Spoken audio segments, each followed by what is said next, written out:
Good morning. It is a glorious morning at that. Look at that beautiful sun. Oh my gosh. Okay, so he may leave us for a little while today. Rumor is it might rain around 2, but I got my trusty umbrella, and yes, I love that piece of equipment. If you're paying attention to what equipment I like and don't like, and I'll do a rundown. I think I said that already. At some point, love the umbrella. Umbrella is worth the 6.67 ounces. And so anyway, last night was actually quite cozy. I almost thought to myself I didn't need my Nalgene bottle. Glad I had it, but almost didn't need to waste the fuel on that. I actually shed some pajama layers because I was so comfy.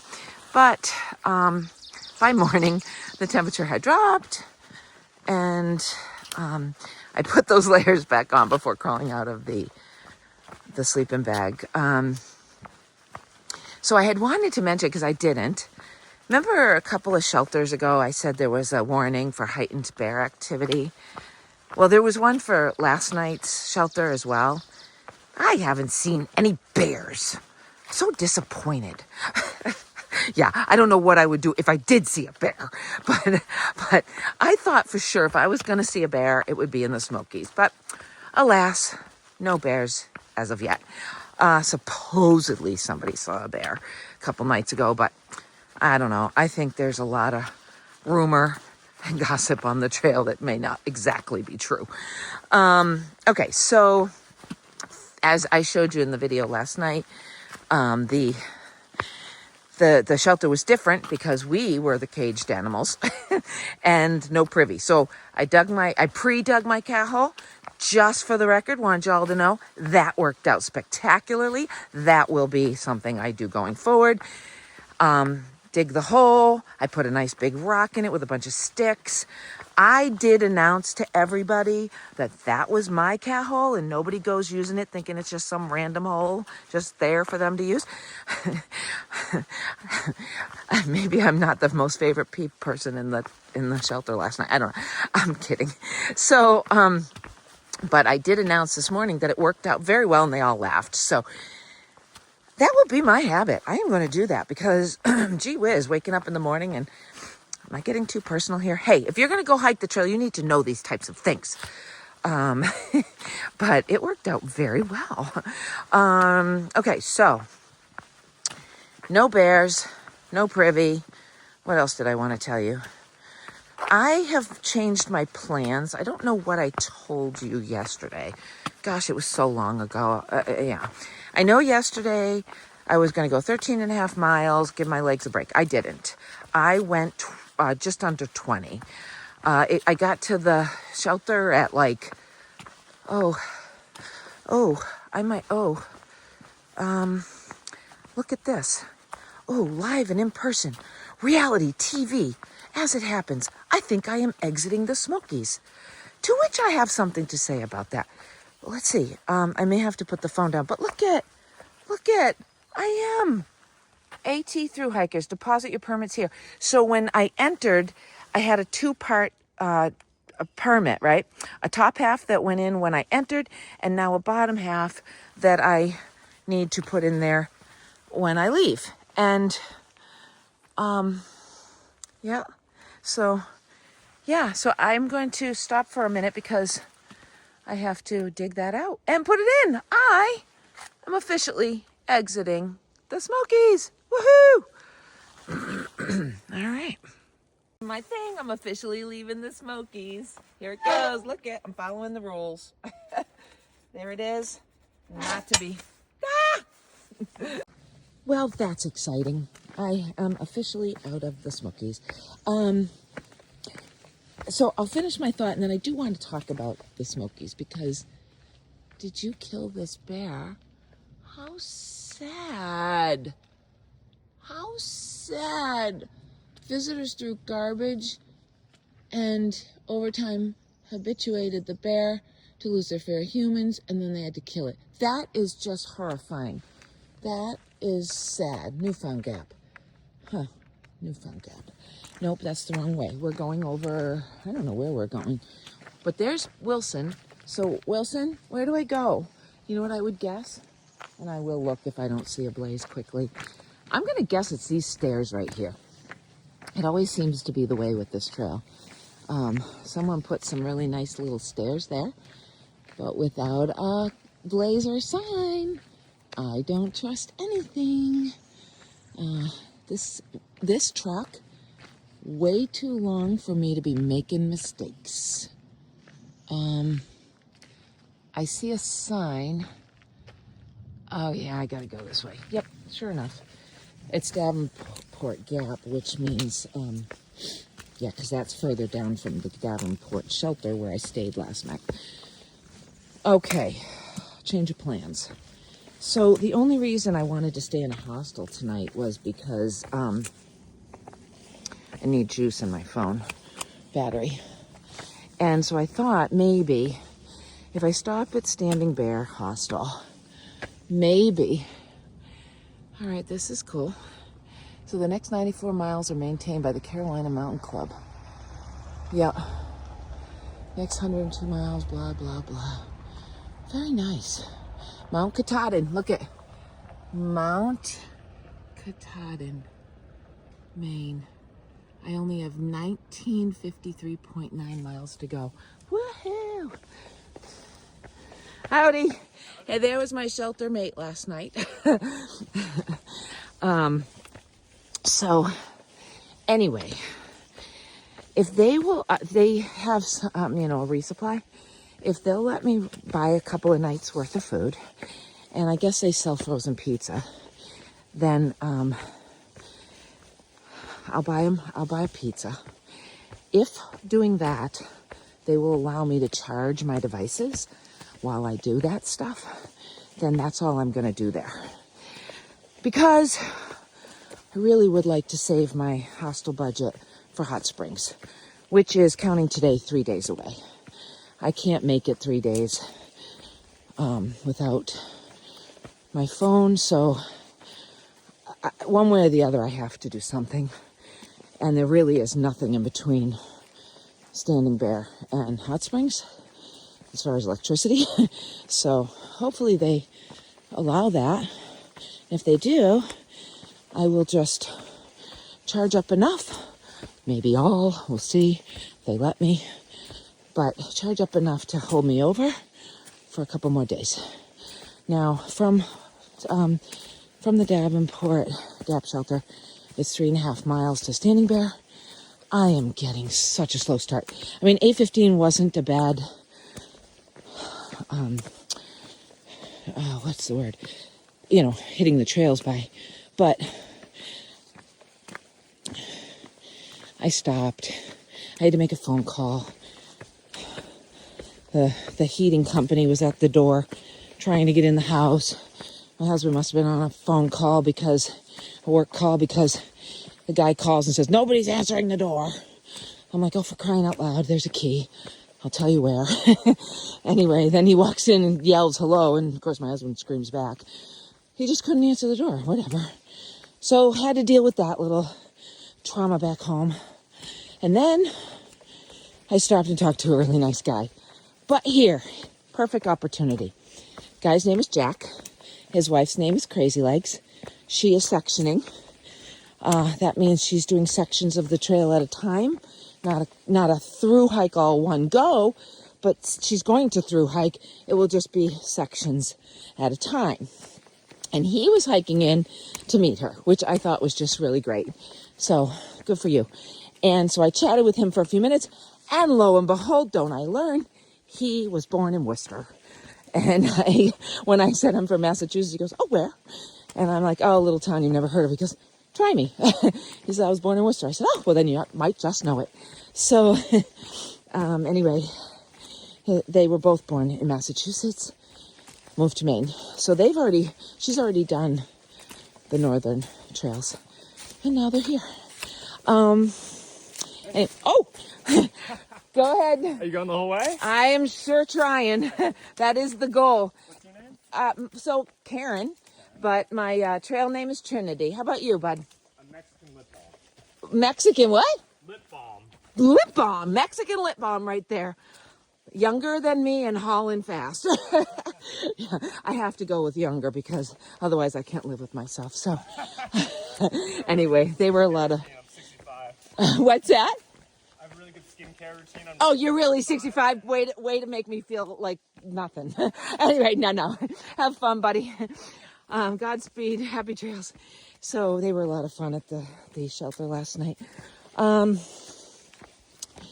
So I wanted to talk about the Smokies. Overall, everybody, I don't know why, everybody kept saying, oh, it was kind of the thing you heard. Oh, I can't wait to get out of the Smokies. Oh, I can't wait to get out of the Smokies. Oh, I can't wait to get out of the Smokies. I could not understand it. Like, yes, okay, some of those climbs are pretty steep, and I did it like the hardest possible way, doing 20 miles a day and not giving myself any breaks. Well, that's on me, and still I enjoyed it, and I'm not saying that to brag. I'm saying I'm fit. Okay, fine. I can talk to you about that later if you're wondering how is this old lady doing so many miles straight out of the gate. Well, I will tell you how that is. Not right now. But I did not think the Smokies was that awful. So I couldn't understand everybody's anxiousness to get out. Now, the guy, Jack, I just spoke to for a few minutes, he did say,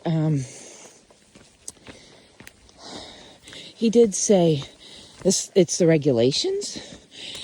I also did not find them to be that oppressive. I mean, maybe some people just don't want to be out here with any regulations. I get that. I mean, it's Smokies is federal land, right? We pay our taxes. We shouldn't have regulations, maybe. But then without regulations, there's chaos. Look, I'm not here to argue the point. All I can say is I did not mind the Smokies one little bit. In fact, I enjoyed them. And if it was the climbs that got to you, I hate to break it to you, but you got a lot more coming. And even if the middle states are less oppressive, as I have been told, again, I am trying desperately not to lean too much. I'm trying not to count on other people's opinions. Does not work out well for me to do that. Never has. Not in my racing, not in any of my adventures, to hear someone else's opinion of the trail or anything, because they are never the same person as me. So, but if what I'm being told is for the most part true, and I did learn it in the AT Institute, that the middle states will be a little less oppressive, but Virginia is not flat. That's one thing I gleaned. Virginia is not flat. Anyway, so, okay. When we get north, if you didn't like the Smokies, you went for a rude awakening. But anyway, okay. So I enjoyed the Smokies. That's all I wanted to say about that. All right, why not? You want to talk about why I'm able to do big miles right out of the gate? Well, I didn't plan on it. Everything I've read says, don't be stupid. Don't go being a superhero day one. Do 8 miles. If, and that's pushing it. Maybe you do 6, maybe you do 8. Again, it all has to do with the person you are when you hit the trail. Because now me, yes, I'm old. I know I say that, I half joke, but honestly, I have a hard time believing I'm 59, really. I like to think I like 35. I think, 35 was a good age for me. I saw a meme, makes me laugh. I can never say them. The people who make these memes are just hysterical, and I can never say them as funny as they are, but it said something like, and substitute 41 for 59, but it said, I'm 41, but I feel like I'm 25 until I hang out with actual 25-year-olds, and then I'm like, nope, you're 41. That's me. I think I'm 35, but I'm really 59. So you're thinking, how's this old lady doing it? Well, yes, I, in my real life, I am a runner, but I'm a runner of long distance. So I was a marathoner, turned Ironman, full distance Ironman, turned ultra marathoner. So it's nothing for me. Again, not bragging. I'm trying to set an expectation. So if you are thinking, hey, I would like to do the trail next year, and this old lady is doing 15 miles day one, surely I can. Well, let's talk about fitness level. I was training for a 50 miler when I got a shin splint, not a shin splint, stupid, no. Stress fracture. Wasn't ever diagnosed because my insurance wouldn't pay for an MRI, which is really the only way to know if you have a stress fracture or not, because X-ray, they don't often show up on X-rays. Had an X-ray, didn't show up. No one could give a conclusive diagnosis. All I knew is it hurt like hell if I ran. I could walk, I could hike, and I could ride my bike. So that's what I did for 4 months. Then also went to PT to keep the muscles working properly. And that was spectacular. If you live in the Worcester area, Central Mass PT, best on the planet. I'm sorry if I know other PT owners. It's not that I don't think you're the best on the planet. It's just this is my experience. That I have gone to them, and they are where I know I can count on good treatment. Okay, so so I ended up having to take 4 months off of running, but when I came back, because I had cross-trained with the other fitness, I was able to build that back up rapidly. And by the time I left, I was probably out doing 2.5-hour runs at a go, followed by like a 90-minute hike. I was just, in an effort not to destroy myself for the trail. It wasn't worth it. There was no races coming up. It was just... I wanted the running fitness. I found that the running fitness really prepared me well for hiking. Like when I was not suffering from a stress fracture and I was able to just go run for 3 hours at a go, and then I wanted to go hike a white mountain, I was like soaring up the mountain. So I knew the running fitness was working for me, and I wanted that back before I hit the trail. I didn't get it back as strongly as I hoped, but here we had me recovering from the stress fracture. I've got the trail up ahead, no races. There was no reason to push it hard.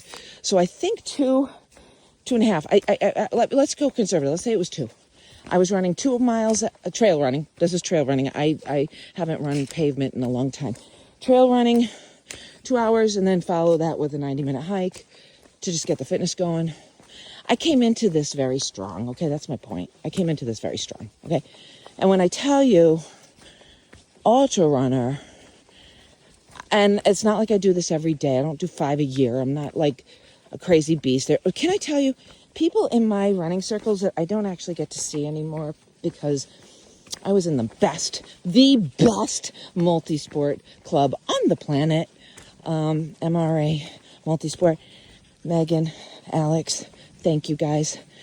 They ran the best multi-sport club, but over COVID, they had to shut it down.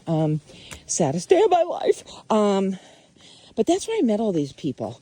These crazy, inspiring people. They run 50s and 100s like for breakfast, And I would watch these people. And they would show me, they would encourage me that I could do more. I could push myself. I did not think that I could ever run anything beyond a marathon. I didn't. And one day we're at this social. It was like an MRA social. So we're just sitting around the fire pit. And a friend of mine from the club, has since become, he and his wife Pam and Brad, they're good friends of mine. Brad says, he was talking about a 50K he just run. And I said, I can never do that. And he says, it's only 5 more miles. And it's funny. I never thought about it that way. And I thought, I can do that, I think. So then, boom, right? 50K is ultramarathon. So that was kind of in the back of my mind, but I never was shooting for. I was actually training for a full distance Ironman at the time. So the 50K just kind of went in and out. But after a handful of Ironmans, I just got it's just hard and time consuming. I'm not afraid of hard. Just know that. I am not afraid of hard. It's just challenging to fit in training for 3 different disciplines. Like I used to say, it's hard to be great at 3 different disciplines. They go, you don't have to be great at them, just have to be decent. But swimming was always my thing. It was like, I don't know why. From my house to into that lake is the most challenging span of time. I do not know why, because once I'm in the water, I have the time of my life. And I think the longest I swam was 3.5 miles. I would have the time of my life. And I did that more than once. I mean, a lot of times. So it's like, I love it once I'm in the water. But from my house to inside that lake, I have the hardest time getting there. So I said, this is too much of a struggle mentally for me. I don't know why. I really don't. And if I have to swim in the pool, all bets are off. Hate the pool. Loathe the pool. So I'm like, no. So I said, you know what? I love riding my bike. But running is what I excel at. That was always my thing. It's a good thing it's last, because my legs would say, all right, we know what we're supposed to do. We're tired, but we know what we're supposed to do. And they always got me there. Very, very, very, very thankful. But, okay, so I decided I'm tired of trying to fit my chaotic life, fit in training into my chaotic life. So I said, I'm just gonna focus on running. And then when now this is like all happening like simultaneously. So I'm still running marathons, trying to qualify for Boston. I do have a goal that has eluded me. It's devastating, because twice I thought I had it in the bag, and then just random stuff that thwarted me. So I feel like, I don't know if I'm supposed to be living with that disappointment, or it's still out there for me to shoot. But I want to qualify for Boston, at Boston, and get a bib. So I have qualified for Boston 4 times. I've gotten a bib 3 times. I qualified for Boston, at Boston, but most of you probably know this. Some don't. I find that when I'm talking about it, some people just don't know it. That just qualifying for Boston is not enough. You need to have a little extra time, because so many people will register, so many people qualify that there's a field limit, and more people will register than will fit the field. So they have to go fastest and slowest. So historically, if you have 3.5 minutes to spare, like you finished the qualifying time 3.5 minutes sooner than the cutoff, typically you were getting in. That's the last time I tried, before I said enough with the pavement, I want the trails. And that year was 4:52. I was heartbroken, because I tried the previous year, same thing. I qualified for Boston, but I didn't qualify for Boston at Boston. Now I qualified for Boston at Boston, but didn't get a bib. Okay, it's still out there. Never say never. But so here I am, running marathons, doing Ironmans, loving the sport like there's just no tomorrow. And I was turning 50, so we're talking 9 years ago now. Wow. And I said, I want to do a 50 miler. And my coach at the time, Tom, great coach. Thank you, Tom. Tom saw me to the finish line of a 50 miler. Tom kept thinking I meant 50K. I'm like, no, Tom, I want to do a 50 miler. I want to do something so ridiculous and epic for my 50th birthday. So I did. And the training was a lot, but I enjoyed every second of it. I can't explain it. There's no explaining it. If you're an ultramarathoner, you know what I'm talking about, but people who aren't just don't know. There's a place you go after you've drained everything out of your body, after your mental state is completely depleted. There's this place that you go that's so, I don't know, amazing. I can't explain it. There is no explain it. There's no words to explain it. But ultramarathoners know what I'm talking about. You get to this place. It's a place that goes beyond suffering, but it's beautiful. And I love it. I really love it. And the only way to get there is to push yourself beyond every limit that you ever thought possible without being stupid. Don't starve yourself on the trails. Don't not drink water. I'm not talking about stupid and unhealthy. I'm talking about just pushing your body past a point that it ever thought it would go. And then you will feel it, and then you will know it's the suffering that is just a beautiful suffering. And I'm sick enough to love it. Okay, so I do this 50, and I think it's going to be one and done. Like, oh, maybe I'll do some 50Ks, but I am not doing anything like that again, because that was hard. That was whatever. Training was a lot, blah, blah, blah, blah. Okay. But haunted me. I knew people that I talked to on a regular that were doing hundreds. And I'm thinking, how? How do you run 100 miles in a go? How do you just not sleep? Like, how? And it haunted me, though. Like, I kept saying, no. Every time I think of it, like maybe, no.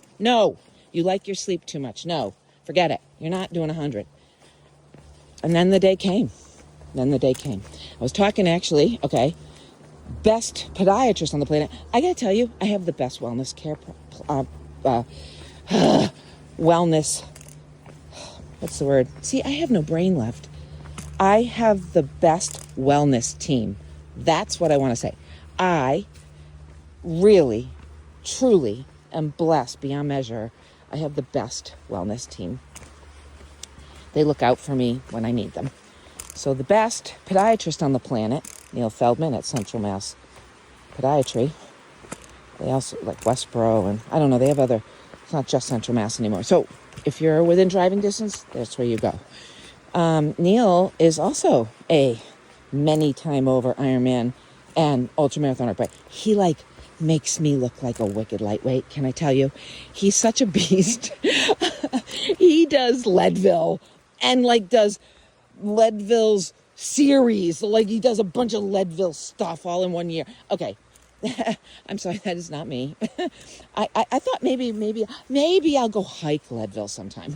I am not ultramarathoning Leadville. So that is not me, not Western States, none of it. I know, never say never, but I don't know. No. So he and I were talking, and he didn't know that I was being haunted by this 100 at this point. I was just talking to him about his latest 100. And he said, if you're ever looking for that transcendental experience that just takes you, and I knew what he was talking about. And I said, and I just, it just came out of my mouth. Look at sound of water. Oh, one of the most beautiful things.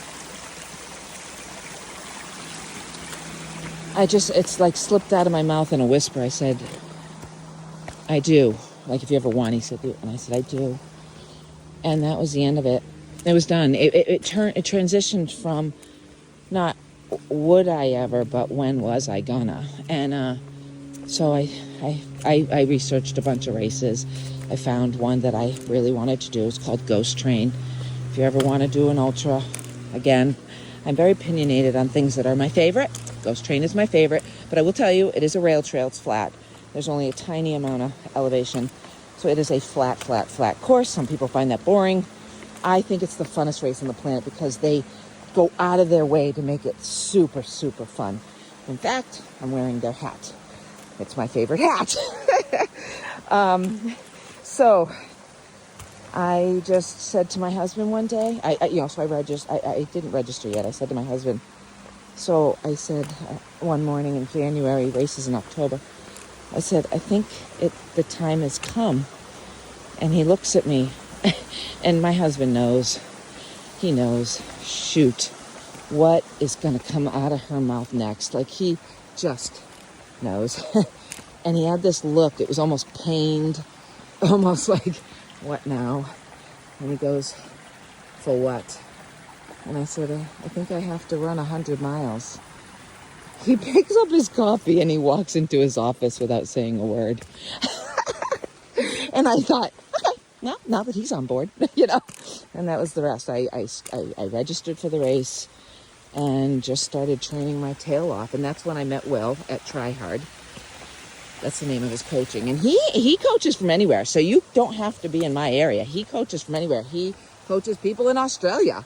So if you're looking for a phenomenal coach, Will at Try Hard. And anyway, so I met him through one of my favorite people on the planet, Jackie Shaker at Central Mass PT. She hooked me up with him. And I remember when Will and I were talking, the interview on the phone where does he want to work with me? Do I want to work with him kind of thing? And he's telling me about, and then I had this one client, not bragging, just telling me his resume. I had this one client that won this Ironman. I had this one client that won this 100-miler. I had this one client that won this 50-mile. And I'm like, so, Will, I won't be winning anything.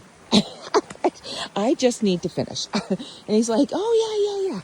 So I still wonder why he works with me, because I am not, look at this, it's just so beautiful. I am not his typical client, right? Anyway, they do some crazy stuff. Anyway, so he's so good to me, though. And I remember, Ghost Train would give you 30 hours to do the 100. And that's one of the reasons I picked it, because I wanted all the time in the world. And I said to Will, I just need you to get me across that finish line. I'm not going to try and set any records. I'm not winning anything. I said 29 hours, 59 minutes. He goes, oh, you'll do better than that, I'm sure. And I went, 29 hours, 59 seconds. Yeah. Well, it took me 27 hours, 40 minutes.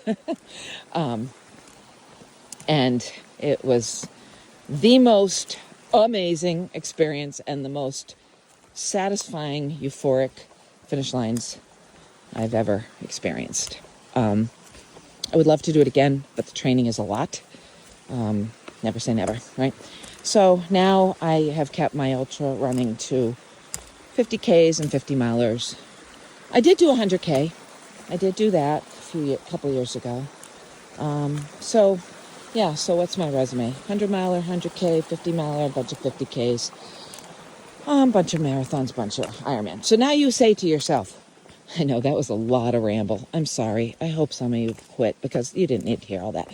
All that to say this: why does this old lady start out with 15 miles and rapidly ramp up to 20-mile days? Because I am fit. I came to the trail fit enough to do that. If you are not fit enough to do that, it's okay. And you don't need my resume to do the trail. It just happens to be my resume. You do not need that resume. I have been meeting people who, I knew one woman, she never did an ounce of backpacking in her whole life, and she hits the trail, right? So you can do it. You just have to do it within your limits, and you will get stronger. Remember, every day I get stronger. I don't know if I said that already. That was my mantra. No matter what race I'm training for, today sucks. It's hard. It hurts. But every day I get stronger. And then tomorrow that distance got easier. And then I go a longer distance. And it sucks. And it's hard and it hurts. But every day I get stronger. And then I go, and then the next day it's easier. And then I go a longer distance. And it sucks and it hurts and it's hard. But every day I get stronger. So that's my mantra when I'm training. And I don't have to say the whole thing, obviously. I just say to myself, knowing my mantra, every day I get stronger. Every day I get stronger. Every day I get stronger. And that's how I feel on the trail. Every day I get stronger. Well, anyway, if you listen to all that, I'm shocked out of my mind. But I appreciate you listening to me babble and prattle on as I'm alone in the woods right now, just admiring all the... Anyway, okay.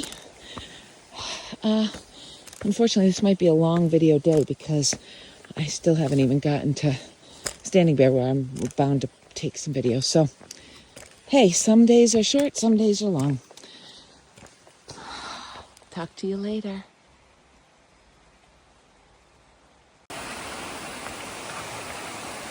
Sorry, I just had to. I was walking alongside this for quite a while and then realized that the trail turned and I would get a much better view.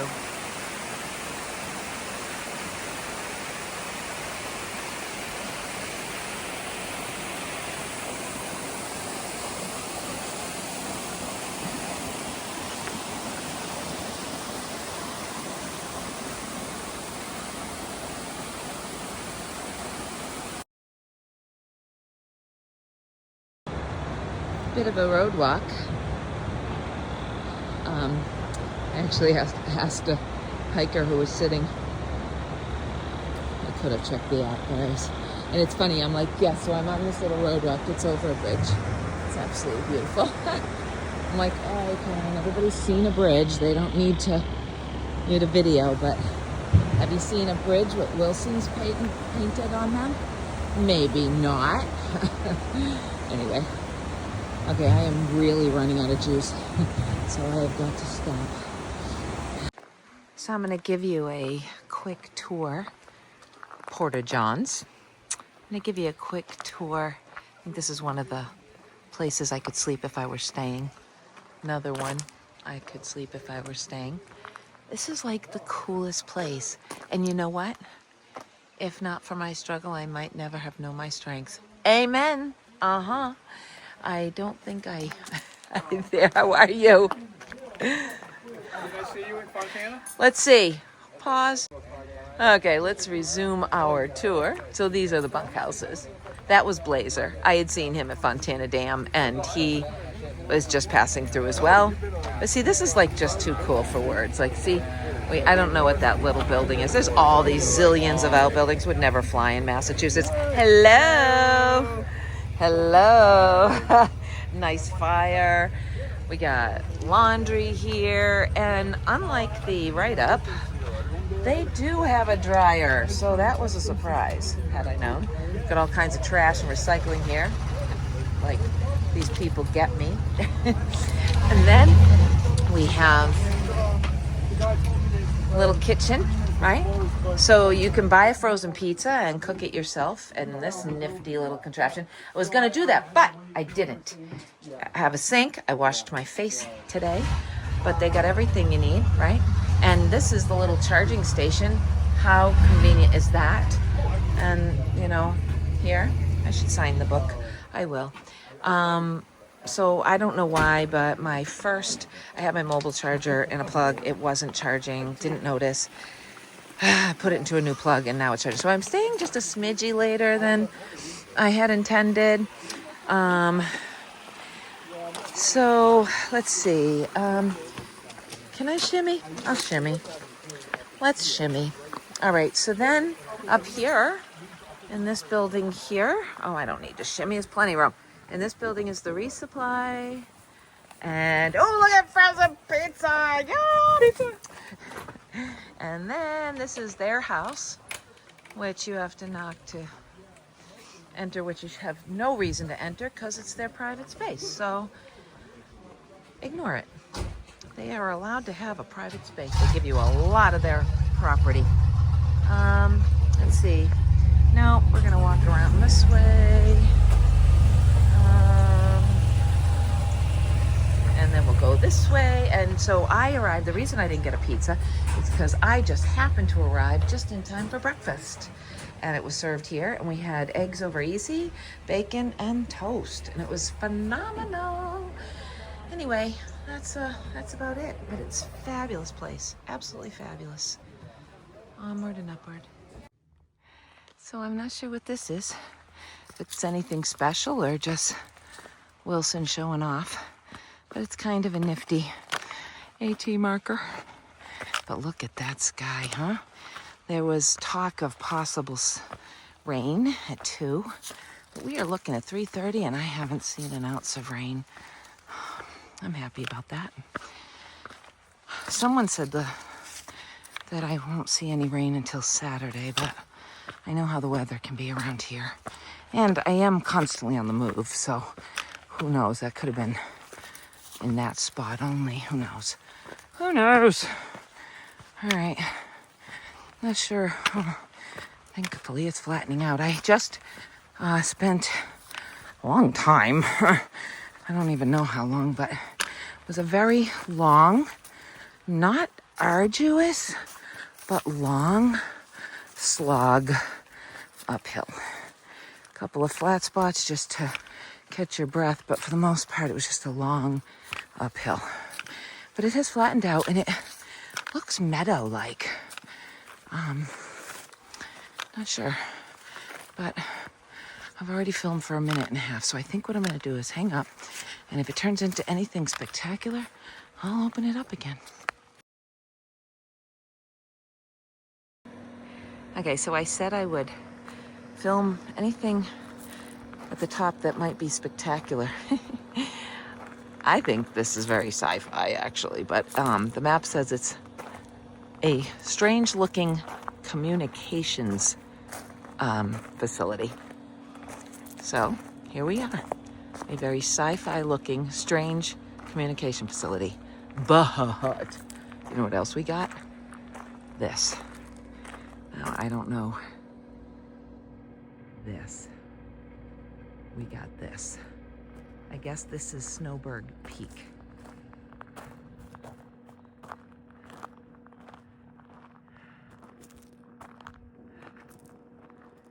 And it is just, I know I'm going very fast.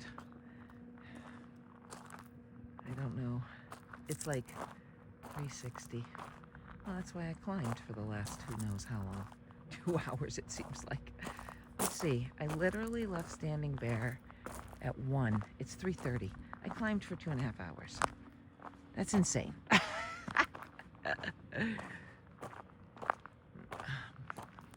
did. But I wouldn't say that I got right to the climb. So let's say, we'll just even say I climbed for 2 hours.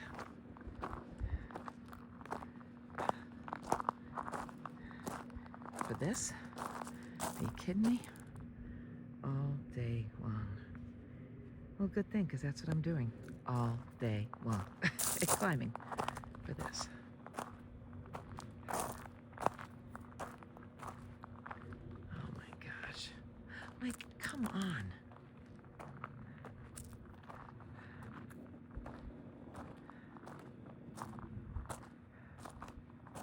I just can't.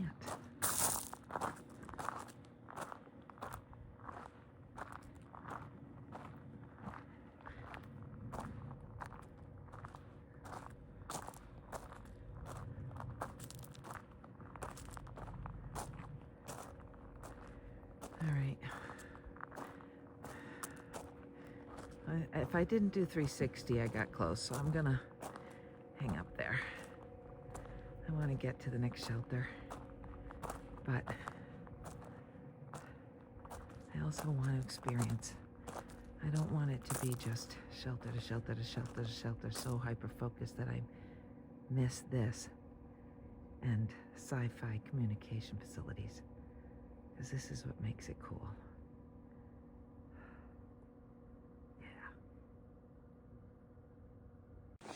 Good morning. So, I have to be brief. I have one phone full charge for 2 days. You know, honest to God, if I didn't have to stop to charge devices, I would not. I am absolutely loving living in the shelters and the tent. I think I've evolved into the shelter life now. I know at first I said the tent life, and I'll tell you why. Because I thought I was the nuisance. I thought I made too much noise to be a decent shelter mate. And what I have found out is people make all kinds of noises. You know, my concern was making my mattress pad, which, by the way, I have a very quiet mattress pad compared to most people. I thought my mattress pad just made too much noise, and I was a nuisance, and I like to get up early, so I thought I was waking everybody up. But you know what? Everybody makes a noise. They're all different, but they make noises. And anyway, last night I slept like a log. I must have been exhausted. I was so discouraged a little. Well, no. I was discouraged at around 3.3 miles from the shelter. And the reason was because I thought I was hauling. I mean, I only had to go 15 and a half miles or whatever. I thought I am moving, right? I am trucking along. And I looked down and I'm sure that I'm like within a half a mile. At the pace I'm going, I got to be a half a mile from the shelter. Maybe a mile, you know? I looked down and I am 3.3. I thought the map was wrong. I was sure of it. And then this other guy came up behind me Joker, by the way, is his name. I've now stayed at the shelter 3 times. We've been at the same shelter 3 times, but I don't believe I will see him again. He has a bet with his buddy that he can't get out of the Smokies in 4 days, and so he'll be long gone. But because I am going to spend one more night here, but this is his 4th day, so he's got to get out of there or he doesn't get bragging rights for life. So I asked him what he got. He said bragging rights. But that same friend brought him McDonald's last night at one of the road crossings. So there's a friend, if you in fact ate that kind of food. Blah! Anyway, okay, so he came up behind me and said the same thing. And it bothered me for about, 15 minutes. And then I figured it out. Will Carosis.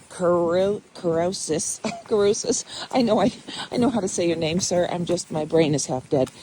My coach, best coach on the planet, if you're looking for one, he, teaches a lot on perceived effort. And I do a lot of training on perceived effort, So let's say I fully exhausted myself at a long race and I completely emptied the tank at that race. And then maybe 2 or 3 days later, I am going out for a shakeout, right? First run after the race. And I could tell Will, I had to have been doing 8.5-minute miles. Okay, I'm 59. Go easy on me. I had to be doing 8.5-minute miles, only to find out I'm doing like 10 or 10.5. Because the perceived effort, my body is clearly still tired, and the perceived effort was much higher than the output, the actual output. So I think that's what happened. I think yesterday with all the elevation gain and the long hiking miles, I just exhausted myself. So my perceived effort, even though the trail was so much nicer yesterday, the elevation was mild, the grade, the topography, the technicalness, it was mild, it was easy comparatively, and yet I was clearly going much slower than I thought. That's okay. Got to the shelter, plenty of time, did not feel rushed, got everything done, met some really great people. It's fun. It was fun watching how other people have crossed paths and reconnected, because you don't see them every day, but you'll reconnect along the trail. Very fun, very fun. All right, so I am shooting for, I wish I could tell you where I landed yesterday. Let's put it this way. Today is about 13.5 miles, and it will put me at 131. No, 231. I'm over the 200 mile mark. If puts me at 231, you guys do the math. What was that, 218? Okay, so I was at 218 last night. Okay, that's good. Okay, I'm happy with that. I was telling people it would be fun if we all carried a picture of ourselves from our civilian lives pre-AT, because, as I keep saying, I left my Sunday best back 2 weeks ago. But I learned day 1, hour 1, this is no fashion show. This is comfort. It's going to be in the 50s, which normally should be lovely, and it will be. It is. But the wind is howling like yesterday, and so one guy with the trail name Weatherman, which I didn't even know, and I said to him, hey, did you happen to look at the weather? And he rattles out the weather, and he goes, I went, wow. And he goes, that's why they call me the Weatherman. I goes, I honestly, your trail name. He goes, yeah. So he knew, but he said the wind might be milder than yesterday. So far, no, but maybe it tapers off a little bit. So then the goal, I know, the goal the next day is Standing Bear, because I am literally running out of juice. There won't be a lot of video today. Unfortunately, this is what's going to happen. Good for you. You won't have to hear me ramble on about nonsense. Because I've got one full phone for 2 days. Okay. That is it for today, folks. I can't think of anything. Oh, well, you saw. Last night was our first fire inside the shelter. I thought that was pretty cool. And yeah, okay, stop talking if there's nothing to say, Karen. I know there's always something more to say. You can always add it later. But for now, trail is super agreeable. Hey, Wilson, how you doing? Thanks for always being there for me. Okay, yeah, onward and upward. Loving every second of it. And hey, so I'm gonna try this. The path is pretty clear, packed down pine needles. So I thought, okay, I'll try a little, but you can see, let me see if I can do this in selfie mode. It's just not easy. And this whole, oh, there goes the thumb. And this whole hold your phone, this is mittens, hat, everything just shoved here for easy getting. I'm telling you, wind pants, sneakers. I'm telling you, my appearance on this trail is frightening. I swear if I see small children, they're gonna run screaming. Oh, the poor things. Anyway, I'm supposed to hold it the long way. It's a little harder, but I'll do it. Okay, so I had a thought this morning. When haven't I had a thought? Okay, and I'm thinking, oh, that when I did a stupid thing. Now, stupid, or just never did this before, so didn't know. How was I supposed to know? I don't think they put this kind of stupid thing in books. Like, hey, if you're going to do this, don't do this. And I said, that'll make for good video. And then I thought, no, because no one is going to make the same mistake as me. And then I thought, but in the broader context, it might be helpful. So this morning, I decided for breakfast, I was going to have hot coffee and peanut butter on stale pita bread instead of oatmeal. I figured it would save me some time. What I actually discovered was that the oatmeal may have taken longer to make because I had to boil the water, but stale pita bread takes longer to chew. So I think it was a wash. I am getting a little tired of the stale pita bread, but I'm going to eat it up quick. No food can go to waste. Okay, so what did I do this morning? So you know how I have to cook on this little mobile camper stove thing. Okay, great. I'm getting really good at it. You just have to, light the burner, whatever, attach the can to the fuel can, light the burner, whatever, put the pot on, pour the water in, yay. And I have been doing like the water in the Nalgene goes in the pot for breakfast water because I purify it, and now it's room temperature. Not ice cold spring water, which takes 5 times longer to boil, right? So, my room temperature water, it boils pretty quick. So, smart move, right? Okay, there's pro tip. If you're gonna sleep with hot water, use it for your breakfast in the morning. Okay, great. So I heat the water for the coffee, and because I'm not going to heat more water for oatmeal, I decide to quick start putting that stuff away. Because that's me. Miss Efficient. I have spent my entire life, and I assume everyone else, I don't like to think that I'm that unique, but I have spent my entire life trying to find the most efficient ways to execute every task I am forced to make. So I've had a lot of years to hone down on these routine tasks. So if I have to do, cook a pot of water at home, we go over to the cabinet, grab the pot, get the faucet, fill it with water, put it on the burner, turn the knob, put a cover on it, boom. All right, I got that worked out. Like, I'm not going to screw that up. I've done it so many times. Today, I'm starting to put away my cook stove because my coffee's a little warm, so too hot to drink. So I think, all right, oh, stinker, I got a blowdown. Hey, you can join me in, see, here, well, here's the blowdown. This is an easy one, right? But this is so funny. I don't know if you can see it. There's, let's see. See, there's the old, I'm trying to show you. There's the old people path to go around the blowdown. I had to do that once. I watched a bunch of, well, gosh, no. Well, welcome to my world. I am, of course, if I wasn't doing the selfie mode, it would be probably more to see. But, okay, two branches I had to hurdle. Okay, oh, and looky here, another one. You know what, really sad? This is just more, this is a precursor of things to come. I fear, we're heading into the areas that just got the worst hit, right?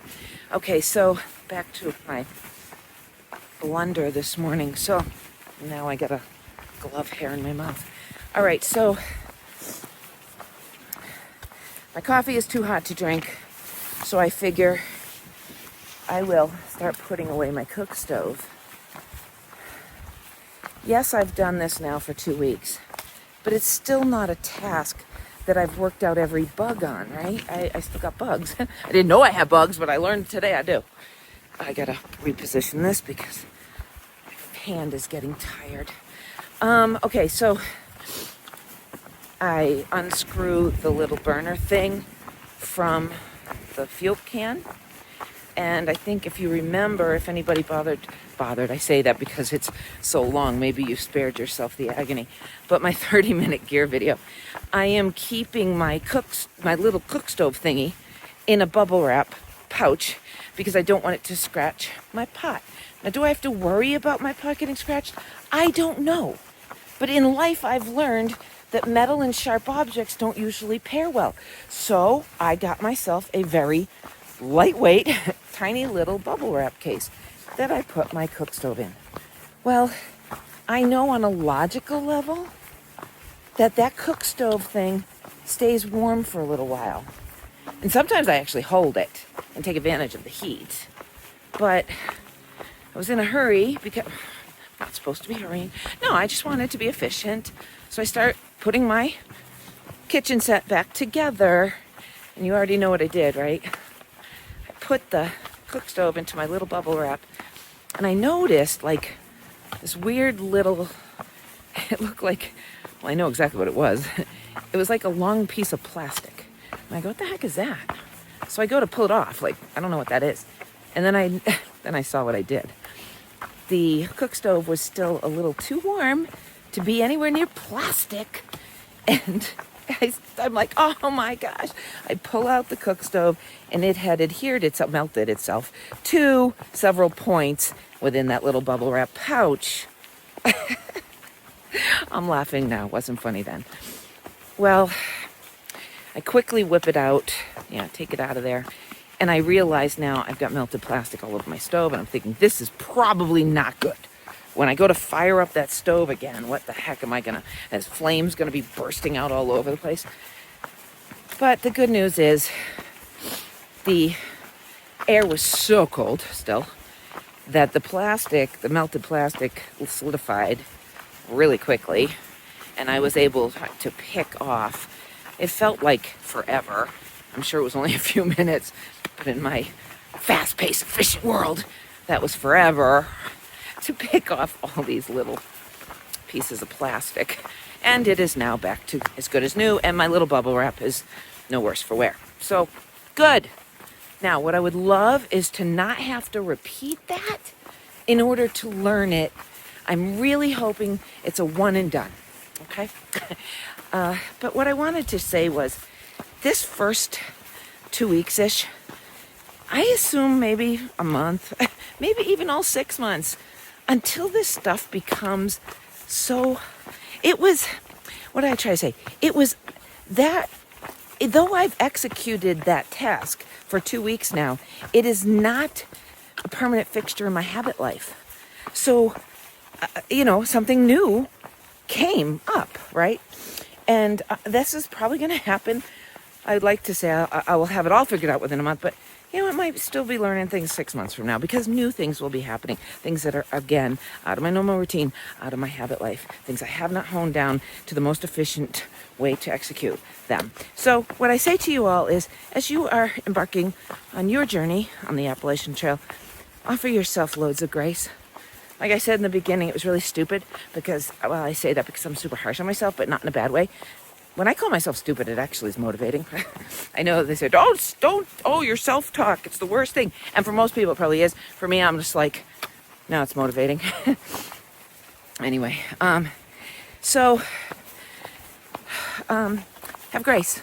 Have grace. It wasn't stupid. It was just something I didn't know. It was something, yes, I should have known that heat and plastic don't go together. I learned that a long time ago. But I didn't think about my cook stove still being too hot to go in the plastic. So, grace. I offer myself grace. And I say to you, even in your civilian life and on your trail life, offer yourself grace. If you don't know, you don't know. You're not born knowing. We're not born knowing. We learn. And then we get better. That's what we do. All right. Talk to you later. Bye.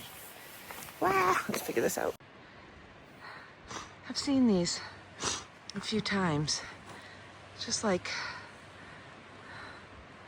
poles with, I wonder what they're for. Ballet studio? Maybe they do nature ballet. I'm just kidding. I don't know. But I've seen them. I'm sure they're very important. Anyway.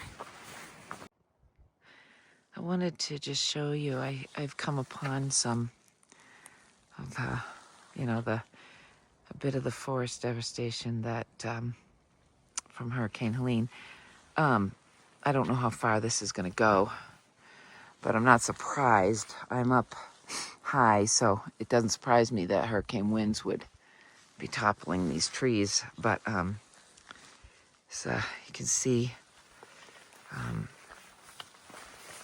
when I was, right before I left, I was watching a lot of people, their YouTube experience, their AT experience on YouTube, because I was looking specifically for this kind of information.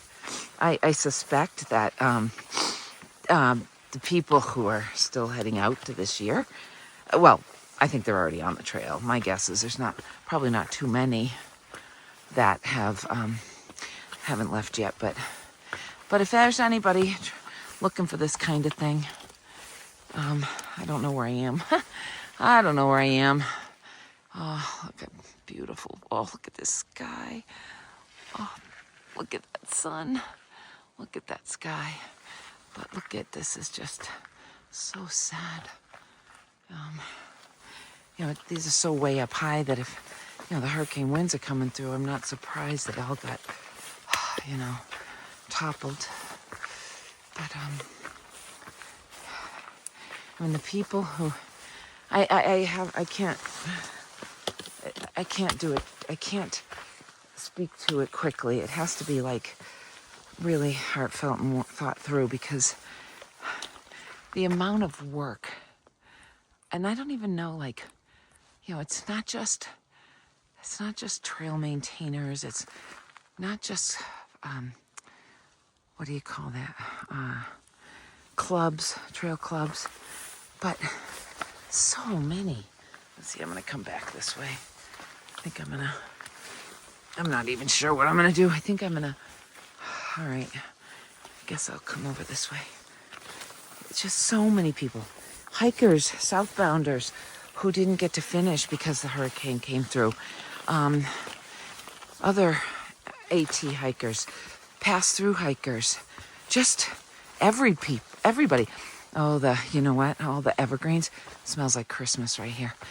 All sorts of people from all over the place came to work on the trail, to clear it, to make it walkable and passable for people. So why? For the towns. Because these towns, the hikers, it's like tourists, they make a big impact on economic impact for the people that live there. And a lot of people stepped up like insane amounts, and did insane amounts of work in such a crazy short period of time. And to those people, and I suspect I ain't seen nothing yet. So I'll share more as it comes. But thank you so much. I wasn't sure that I even should be hiking this year. I felt kind of guilty, it seems selfish almost. It seems selfish. Not almost, it seems selfish. But then I had read that, the people that did survive it were like, please come. We need you to come. We need you to hike. So trails got cleared for the most part, and hikers came out. And business, the townspeople are very grateful. All right, I'll just go for a few more minutes and show you. You know what? There's supposedly somewhere nearby, remnants of a plane crash. Of course I want to look for it, but at the same time, I'm sad. I'm like, did they survive? How long ago was this? I'm sure there's history that I can read about it, but it's coming up soon. All right, so maybe what I will do, hang up now and open the phone back up when if I actually find it. I don't know if it's, might not be able to be visible anymore. It might be grown in, like, the trees grown in around it. Well, we'll see. Okay. Bye.